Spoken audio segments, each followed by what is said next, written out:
Maaaring nasasaksihan ninyo ngayon ang bagong paraan ng paggawa ng muebles sa hardin gamit ang sariling kamay.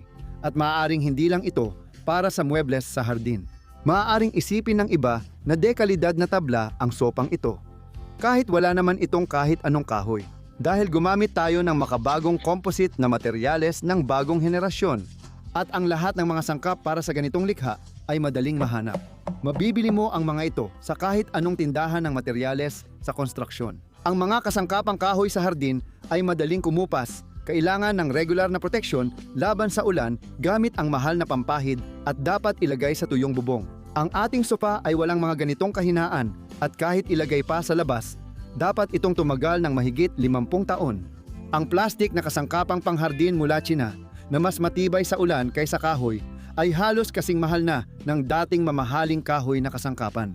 Mukhang ang mga kasamahang Chino ay hindi na talaga nating kasamahan o baka naman ang mga negosyante nating nag-aangkat ng muebles mula sa mga kasamahang Chino ang hindi natin tunay na kasamahan. O baka pareho lang silang kumikita sa mga kapwa hardinero at tagapag-alaga ng bakuran na nagsisikap gawing komportable ang kanilang bakuran.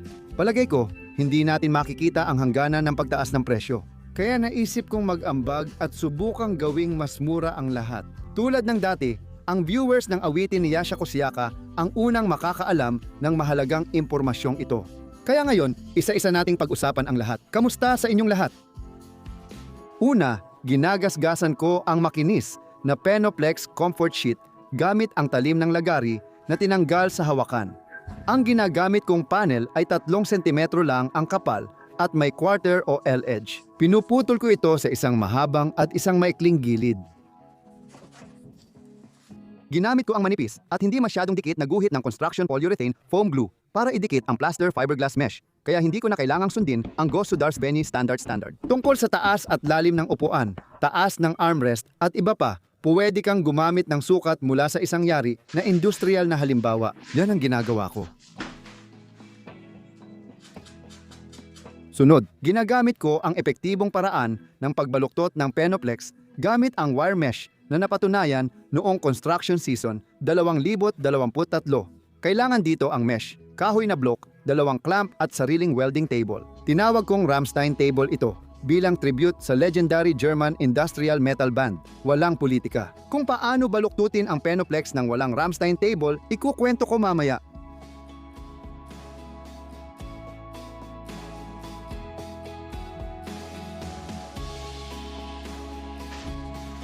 Para siguradong maganda ang resulta, mas mainam kung ilang oras mong ituwid ang sheet sa baluktot na posisyon. Lilipat na ako sa pangalawang sheet at gagawin ko rin ang pareho. Pero parang salamin dahil yung una ay kaliwa ng sofa, ito naman ang kanan. Mabilis lumipas ang oras ng pagkakabaluktot ng Penoplex sa ilalim ng ibabang brace ng mesa ni Ramstein. At ito ang meron tayo. Ang Penoplex na material ay sapat na matibay sa pagpiga, pero medyo marupok kapag iniikot. Ang matibay na fiberglass mesh ay hindi hinahayaan na magkaroon ng mapaminsalang bitak sa panlabas na bahagi. Ang pagbaluktot ay nangyayari dahil sa pagdurog at pagdedeform ng panloob na bahagi, ibig sabihin yung bahagi na papunta sa direksyon ng pagbaluktot. Ang taas ng upuan ng luma nating panlabas na silya ay 41 sentimetro. Imamarka ko ang taas dito at guhitin ang linya. Gagamitin ko ang natirang wire mesh mula sa dating proyekto. Polyurethane glue foam lang ang kailangan para ikabit ang mga ito.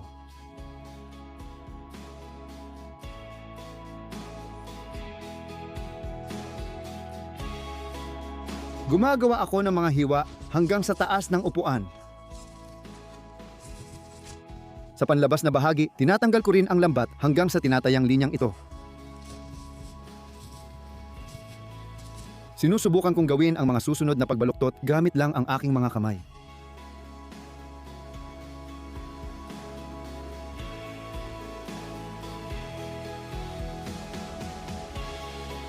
Nagagawa ko naman lahat, pero mas madali pa rin kung gagamitin ko ulit ang block na may clamp at mesa.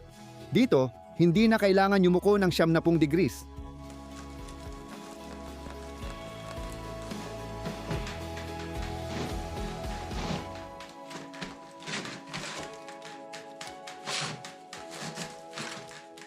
Habang naghahalukay ako sa imbakan, may nahanap akong 2 kalahating sheet ng Penoplex at 2 pang mas maliit.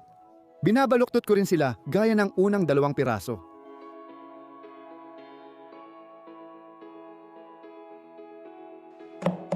Una kong binaluktot ang una, sumunod ang pangalawa at 2 pa habang inaayos ko ang 4 na maliliit na piraso sa ilalim ng mesa, abala rin ako sa pangalawang malaking piraso na kabaligtaran ng una. Binaluktot ko pa ng husto ang 4 na maliliit na piraso at para magkapareho ang hugis, idinikit ko sa loob ang parehong bagay.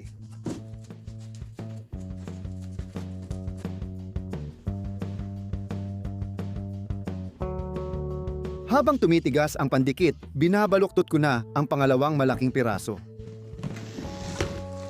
Halos tapos na ang mga baluktot na parte ng garden sofa at nailagay ko na ang kaliwang armrest sa pwesto, pero parang mas mataas ito kumpara sa factory-made na upuan. Hindi masama kung sobra, kaya tinatanggal ko ang labis gamit ang construction knife at nilalagyan ulit ng foam. Para ma-fix habang tumitigas ang glue foam, gumagamit ako ng temporaryong tornilyo. Ganito rin ang ginagawa ko sa pag-aayos ng kanang armrest. Pinagdikit ko ang 2 piraso na magsisilbing sandalan. Dumating na ang sandali ng katotohanan. Maingat kong nilalagyan ng pandikit ang mga dulo ng 2 malalaking piraso para sa kanan at kaliwa at ayun, magkadikit na sila at pati ang sandalan, kaunting trabaho na lang ang natitira. Naging proteksyon ang mga tira-tirang wire mesh habang ginagawa ang gustong hugis. Inaalis ko sila pero hindi tinatapon dahil balak ko pang gawing upuan gamit ang parehong paraan. Gaya ng pangako ko sa regular viewers, aalalahanin natin ang mga kanta ni Yasha Kosciaka at ikukwento ko ito sa mga bago. Paano ba yumuko ng Penoplex kung wala kang sariling welding table tulad ng Ramstein? Noong tag-init, gumamit ako ng wooden fence at gilid ng wooden flooring sa shed area nang gumawa ako ng compost bin para sa damong pinutol. Sa tingin ko, mas madali itong yumuko sa ganitong paraan. Dahil sa pagyuko ng Penoplex, nagkaroon ng bilugang kanto ang compost bin na sa tingin ko ay nagpaganda ng itsura nito. At hindi lang iyon. Nang ginagawa ko ang mini pool na paliguan, ang Penoplex Comfort ay pinayuko ko nang walang kahit anong gamit. Masasabi mong gamit lang ang kamay ko. Siyempre, may pansamantalang nakadikit na lambat din. Para dito, kailangan ng mga panel na pantay ang pagkakayuko at may tamang laki ng radius ng arko. Dahil sa mga katangian ng Penoplex, bilang isang napaka-epektibong insulasyon, nagawa kong gumawa ng paliguan mini pool na may kakaibang mga katangian. Kapag maaraw, mabilis uminit ang tubig at bihirang lumamig kahit sa gabi. At dahil sa katangian ng Penoplex, bilang material na halos hindi sumisipsip ng tubig, hindi ko na kinailangan ng mahal at matrabahong hydro-isolation. Ang una kong karanasan sa pagbaluktot ng extruded polystyrene foam ay ginawa ko bago ikabit ang mesh, gamit ang XPPF kahoy at clamp. Suportahan ang mga makabagong imbensyon sa kanta channel ni Yasha Kosciaka sa YouTube gamit ang sponsorship button. Nagkaroon din ako ng karanasan kung saan biniluktot ko ang Penoplex na may nakaarmadong mesh at pandikit para sa insulation habang sariwa pa ang pandikit na yon, gumamit ako ng template na hulmahan. Pagkatigas ng halo, nakakagawa ako ng matitibay na singsing. Gumawa ako ng mga singsing para sa septic tank na may malalim na biological na paglilinis at kakaibang katangian. Para di na humaba, ilalagay ko ang video ng mga gawaing ito sa ibaba ng video na ito. Idinikit ko ang upuan na bahagyang nakahilig sa sandalan ayon sa armrest. Pinuputol at tinatanggal ang sobra. Ginamit ko pa ang mga natira sa dating proyekto. Halos walang nasasayang sa mga sinusubukan kong paraan. Hindi lang ako nagsisikap na kunan ng video ng detalyado ang buong proseso ng paggawa, kundi sinusubukan ko ring ipaliwanag sa abot ng aking makakaya ang paraan ng paggawa ng makabagong hardin na sofa ng pinakabagong henerasyon. Napakasimple at kakaiba ito kumpara sa klasikong paggawa ng muebles, kaya mas mukhang malikhaing proseso. Ang mahalaga ay huwag matakot mag-improvise para sa magandang resulta. Hindi kailangan yumuko ng Penoplex, pwede kang magdisenyo ng sofa na mas may anggulo. Natutunan ko lang yumuko ng expanded polystyrene at nagustuhan ko ito.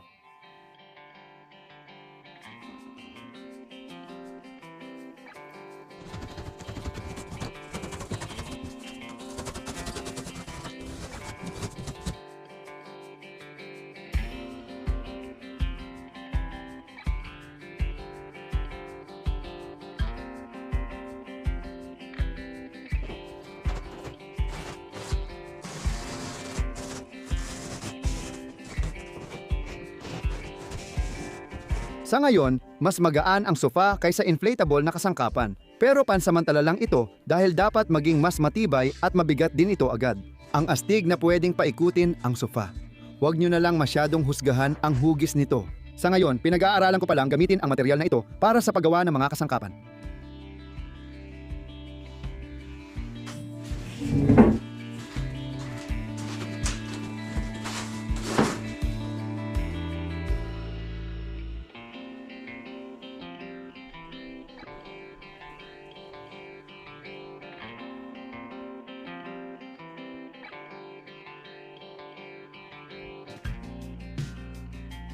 Naghahalo ako ng insulation mix. Mabibili ito sa lahat ng construction supply store at may iba't ibang brand.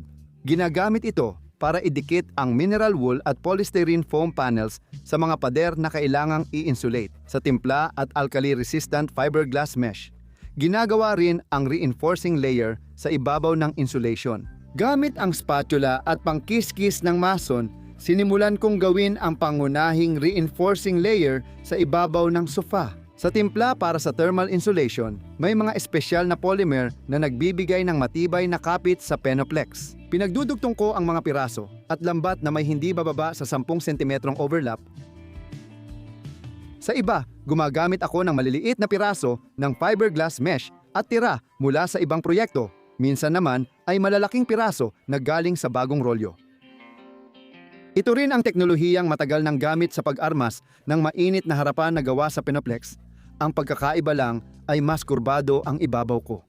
Hindi magagamit sa produktong ito ang mga magagandang katangian ng Penoplex bilang insulasyon, ngunit nagagamit ang tibay nito na higit 50 taon, halos walang pagsipsip ng tubig at matibay na kapit. Gamit ang halo at fiberglass mesh na pampatibay, karaniwan umaabot ako ng 100. Ang pagtatapos na palamuti ay hindi mangangailangan ng perpektong patag na mga ibabaw.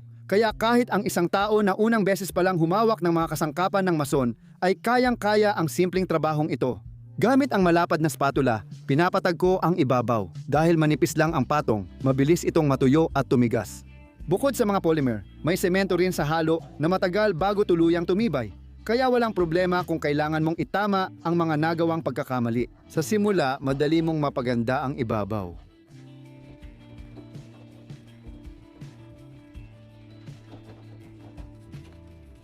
Magaan pa rin ang hardin na sopa, pero di na tulad ng dati. Pinatibay ng matigas na panlabas na layer ang mga sandalan at armrest, kaya inalis ko ang mga pinaputok na piraso sa loob. Una, nagampanan na nila ang tungkulin nila, kaya mas madali nang ilagay ang pampatibay na layer kapag wala na sila. At ang itsura ng buong sofa kapag wala na ang mga iyon ay dapat maging mas kawili-wili at magaan ang disenyo, gayunpaman.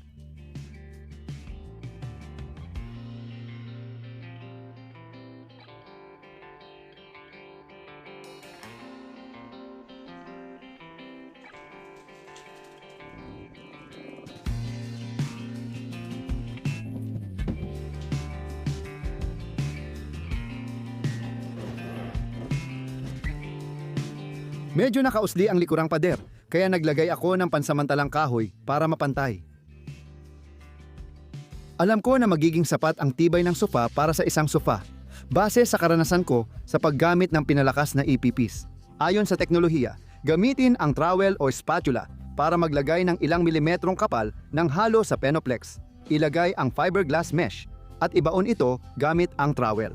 Mali na una mong inilagay ang mesh bago nilagyan ng halo sa ibabaw. Dahil dito, hindi ko iniiwan ang mesh na dumikit, sa halip ibinabalik ko ito sa halo at ipinagpapatuloy ang reinforcing layer. Mali ang prosesong ito, mali rin itong tawaging pagplaster. Sa pagkakataong ito, nagaganap ang paglikha ng makabagong sofa mula sa tunay na composite na material. Paalala, ang composite na material ay pinaghalong material na may bagong katangian kumpara sa bawat hiwalay na sangkap nito. Halimbawa, ang carbon fiber kapag hinaluan ng polymer resin ay nagiging matibay na carbon plastic. Ang mga composite ay nabubuo sa pamamagitan ng pagsasama ng iba't ibang material sa isang estruktura, kung saan ang katangian nito ay malaki ang pagkakaiba kumpara sa mga katangian ng bawat hiwalay na bahagi ng composite. Sa paggawa gamit ang ganitong material, madalas hindi na kailangan ang kasangkapan. Aminin natin, bilang vlogger na mahilig gumawa ng kung ano-ano, madalas akong lapitan ng iba't ibang brand para i-promote ang kanilang produkto. Dahil simple ang mga ginagawa ko at di kailangan ng kasangkapan, madalas akong tumanggi. Mabuti na lang, halos walang bagong kasangkapan kaya di ako nadidistract sa mga ideyang di kailangan ng gamit.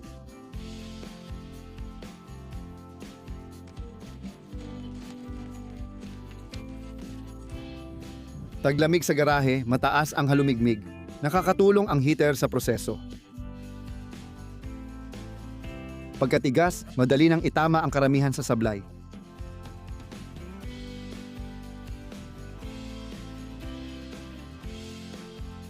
Malaking plus ng paraang ito ay maaari mo nang lagyan ng iba't ibang finishing ang nabuong mineral na ibabaw. Pwedeng bumili ng mga ready-made para sa kahit anong budget o gumawa ng sarili mo kung talagang tipid ang budget. Halimbawa, yung gate na 70% Penoplex, nilagyan ko ng finishing na nabili ko.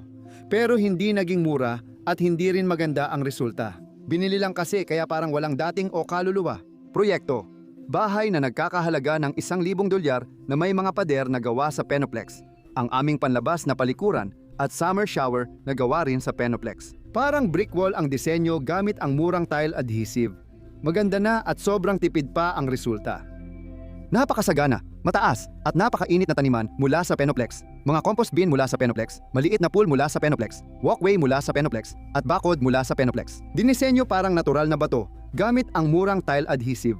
Bawat proyekto ay gumaganda at gumagaling ang paggawa ng bato. Maganda na at sobrang mura ang dekorasyon na parang mamahaling bato at sobra na rin ang sofa.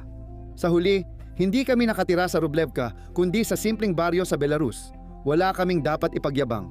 Mga simpleng tao lang ang mga Belarusian. Kaya nagpasya akong matutunan pa ang isa pang paraan ng murang dekoratibong finishing at unang-una kong ginawa ay inayos ko muna ang rubber spatula para maging tama ang kondisyon nito.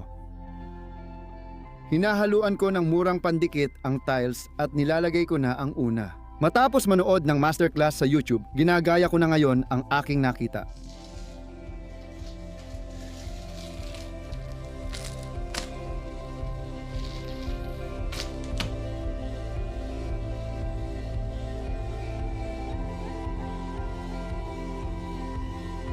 Sana naintindihan nyo na gusto kong gawing kahoy ang itsura ng sofa. Hindi ko agad nagawang iguhit ang mga buhol, kaya nagdesisyon akong gawing dekorasyon na lang ito na parang kahoy na Class A. Sa unang klase, mas maganda kung walang mga buhol. Magugulat ang mga kapitbahay kung saan ako kumuha ng dekalidad na tabla na binebenta. Samantalang sa amin puro problema lang. Napansin kong mas kaunting pandikit ang kailangan sa tiles kaysa sa ladrilyo o natural na bato. Gamit ang trowel, nilalagay ko ang manipis na pandikit tapos ginagamitan ko ng rubber spatula habang iniikot ito pakaliwat pakanan. Mga kaibigan, huwag niyo akong mahigpit husgahan. Ngayon ko lang ito nagawa. Hindi na ito mauulit. Sa tingin ko ay pwede na. Nilagyan ko ng mesh at pandikit ang mga gilid para tumibay. 10 taon akong nagtrabaho bilang inhinyero sa isang maliit na paggawaan ng muebles. Kumbaga, nagtapos ako mula umpisa hanggang dulo. Noong nagsisimula pa lang akong maging inhinyero, wala talaga akong alam sa muebles. Ayon sa pinag-aralan ko, ako ay isang elektronikong inhinyero. Dahil manipis ang patong, mabilis itong matuyo. Ginagamit ko ang spatula para ayusin ang depekto sa pekeng kahoy na ibabaw. Ayon sa opisyal na listahan ng posisyon sa paggawa ng muebles, kailangan ng inhinyero. Napilitan akong maging ganoon at unti-unting naintindihan. Sa paggawa ng muebles, nagkaroon ako ng sapat na oras at naging bihasang propesyonal sa paglipas ng taon. Ang balangkas ng klasikong sofa ay may 2 dosenang bahagi, kaya hindi ito simple. Kaya sa ganitong paraan, pwedeng kalimutan ang karanasan mo sa paggawa ng muebles dahil sobrang dali lang. Ngayon, ang sofa ay halos kasing bigat ng kahoy na hardin na sofa. Isang viewer ng channel ang nagkomento at babasahin ko. Mga inhinyero, teknolohista, at chemist na gumagawa ng bagong materyales. Hindi nila alam na pwedeng palitan ng pinalakas na Penoplex ang mga materyales sa paggawa ng kahit ano. Wakas ng sipi. Sa tingin ko, dapat sarkastiko ang tono. Sino ba nakakaalam? Baka nga. Sa negosyo naman, kabaliktaran. Ang layunin ay huwag bigyan ng pagkakataon ang mga ganitong materyales. Hindi ba? Kung hindi, halimbawa, maaaring bumaba ng husto ang gastos sa konstruksyon, pati na rin sa iba pang bagay kung saan pwedeng gamitin ang materyal na ito at hindi ito kapaki-pakinabang sa negosyo. Sa prinsipyo, sa ngayon ay napakasimple pa ng lahat. Sino ba ang talagang hindi nagustuhan ang ginawa kong disenyo na parang kahoy? Paalala, Ang video na ito ay hindi tungkol sa disenyo kundi sa sofa na 70% gawa sa Penoplex. Maraming paraan para magdisenyo ng ganitong muebles. Kung pagbubutihin mo pa, pwede mo itong lagyan ng totoong mosaic para mainggit pati taga-Rublev ka. Hindi saklaw ng parallel import ang Italianong garden furniture at wala tayong gawa ng Italianong maestro. Baka sobrang lungkot nila ngayon. Kasama ang asawa ko, gamit ang murang pintura at ilang kulay, tinimpla namin ang kulay na pinakamalapit sa kahoy. Pero kaunti lang ang natimpla naming pintura, sapat lang para sa kalahati ng sofa, kaya kinailangan naming maghalo ulit ng pintura. Ako na lang mag-isa ang naghalo at hindi ko talaga natamaan ang tamang kulay. Dapat ganito ang kulay, pero iba ang nahalo ko. Ngayon sobra pa ang pintura at sayang kung hahaluin ulit lahat. Pinili kong gawing kulay gatas tsokolating kahoy ang sofa. Kamakailan ginanap ang pambansang gantimpala para sa pinakamahusay na do-it-yourself. Vlogger 2025 beses na inorganisa ng lahat ng kagamitan. RU, nominado na naman ang channel ng mga kanta ni Yasha Kosiak. Alam ko, maraming manonood ang bumoto. Salamat sa inyo. Pero hindi tayo nanalo ngayon. Napabilang tayo sa gitna at napakalalakas ng mga kalaban. Marahil hindi rin nakatulong na maraming nakakakita sa channel kung saan mas mahalaga ang simpleng at madaling teknolohiya kaysa kagamitan. Aaminin ko, gusto ko rin iyon. Naiintindihan kong hindi maaaring gawing nominasyon ng RU ang trabaho ng walang kagamitan. Protokol at aspalto. Maaaring bumili ng mamahaling makina at kasangkapan, pero hindi pa rin nakakalikha ng bago at kawili-wili. Maboboring ako sa ganoon at sigurado akong kayo rin. Maganda ang makina at kasangkapan, pero mas maganda pa rin ang mga paraang walang gamit nito. Tulad ng nakikita ninyo, sobrang simple lang. Penoplex, pandikit, net, pangkiskis, kamay kahit hindi sanay na kamay ay kayang gawin ito. Tingnan ninyo ang aking teknolohiya. Sa huli, pinapahiran ko ang sofa ng kaunting acrylic antiseptic varnish para sa kahoy, ladrilyo, palitada at bato.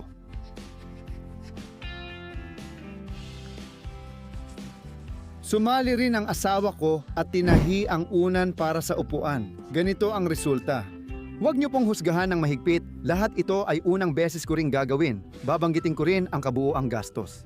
Para sa sofa na may lapad na halos 1 metro at 60 sentimetro, kasama ang mga armrest, 1 metro at 20 sa mga upuan, at 80 sentimetro ang lalim, hindi hihigit sa 5 pirasong plywood ang nagamit. Penoplex Comfort na may kapal na 3 sentimetro, mas mababa sa isang bag na may bigat na 25 kilo, pandikit para sa thermal insulation, mga 7 parisukat, plaster fiberglass mesh na 1 kilo, 4 na pandikit para sa tiles, 1 katlong lata ng foam adhesive, kaunting pintura at varnish, ilang piraso ng foam at 1 parisukat, 1.5 metro ng tela. Sa palagay ko, para sa sofa na mukhang kahoy, sobrang mura lang ang paggawa. Ang material, base sa pakiramdam kapag hinawakan, ay hindi mas matigas kaysa sa kahoy at medyo mainit-init. Sa madaling salita, hindi siya parang bakal o konkreto. Kung may museo ng Penoplex, bagay talaga dito ang sofa na ito. Bigyan ng malaking thumbs up. Mag-subscribe sa channel ni Yasha Kosiak at sa aking Gen, TikTok at Instagram. Nasa ilalim ng video ang mga link. Pindutin din ang kampanilya para maabisuhan. Sana maghari ang kapayapaan sa mundo. Salamat.